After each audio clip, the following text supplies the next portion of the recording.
that your life is hard and you're giving up on that because you think your life is unfair, think again. I was 18 years old when I got married. I belonged to a very conservative family, a Baloch family, where good daughters never say no to their parents. My father wanted me to get married, and all I said was, if that makes you happy, I'll say yes. And of course, it was never a happy marriage. Just about after 2 years of getting married, about 9 years ago, I met a car accident.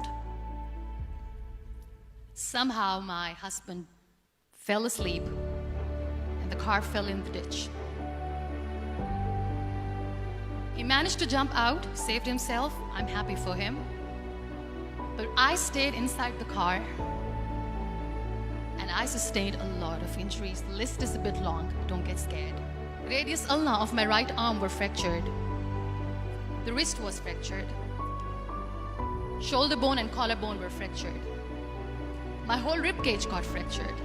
And because of the rib cage injury, lungs and liver were badly injured.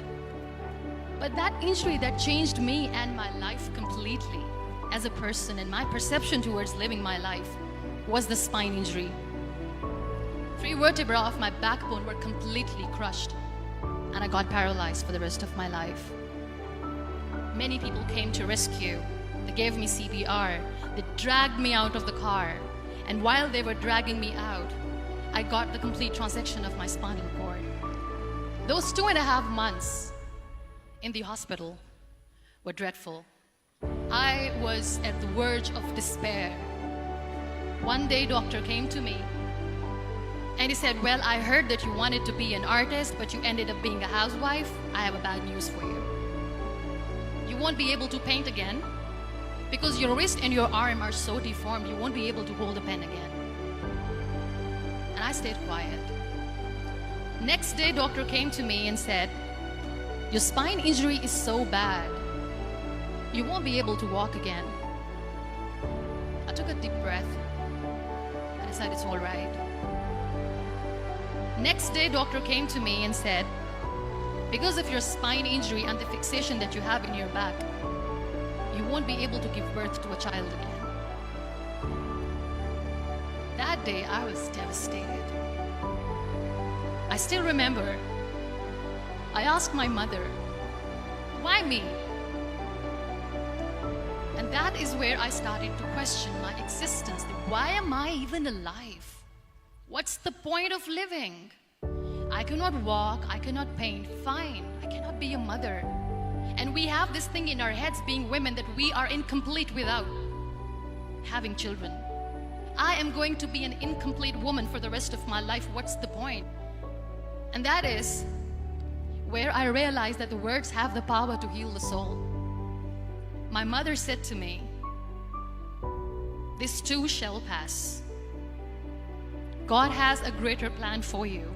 I don't know what it is, but He surely has. There were a lot of infections in my body, a lot of allergies. So doctors wanted me to lie down on the bed straight for not 6 months, for not 1 year, for 2 years. That was the time where I realized how lucky people are, but they don't realize. I saw myself in the mirror and I talked to myself. And I still remember what I said. I cannot wait for a miracle to come and make me walk. That day I decided that I'm going to fight my fears. So I wrote down one by one all those fears. And I decided that I'm going to overcome these fears one at a time. You know what was my biggest fear? Divorce. I couldn't stand this word. I was trying to cling on to this person who didn't want me anymore, but I said no. I have to make it work. But the day I decided that this is nothing but my fear, I liberated myself by setting him free. And I made myself emotionally so strong that the day I got the news that he's getting married, I sent him a text that I'm so happy for you and I wish you all the best. And he knows that I pray for him today. was, I won't be able to be a mother again. And that was quite devastating for me. But then I realized there are so many children in the world, all they want is acceptance. So there is no point of crying, just go and adopt one. And that's what I did. 2 years later, I got this call from a very small city in Pakistan. I got a call and they said, "Are you Muniba Mazari? There is a baby boy and would you like to adopt?" And when I say yes, I could literally feel the labor pain. I said, yes, I am going to adopt him. I am coming to take him home. And that day, I was 2 days old, and today he's 6. So I decided that instead of starting an NGO for disability awareness, which I know will not help anyone, I started to appear more in public. I started to paint. I always wanted to. I have done a lot of modeling campaigns, different campaigns for brands like Tony and Guy. I decided that I'm going to join the national TV of Pakistan as an anchor person, and I've been doing a lot of shows for the last 3 years. I became the National Goodwill Ambassador for UN Women Pakistan, and now I speak for the rights of women, children. I was featured in BBC 100 Women for 2015. I'm one of the Forbes 30 under 30 for 2016. So when you accept yourself the way you are, the world recognizes you. It all starts from within. We always expect ease from life. We have this amazing fantasy about life. This is how things should work. This is my plan. It should go as per my plan. If that doesn't happen, we give up. I never wanted to be on the wheelchair. Never thought of being on the wheelchair.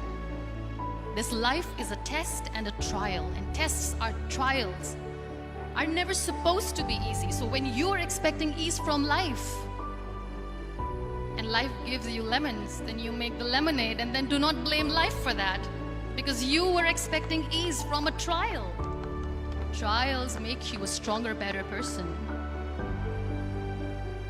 Life is a trial, and with time you realize that. It is okay to be scared. It is okay to cry. Everything is okay, but giving up should not be an option. They always say that failure is not an option.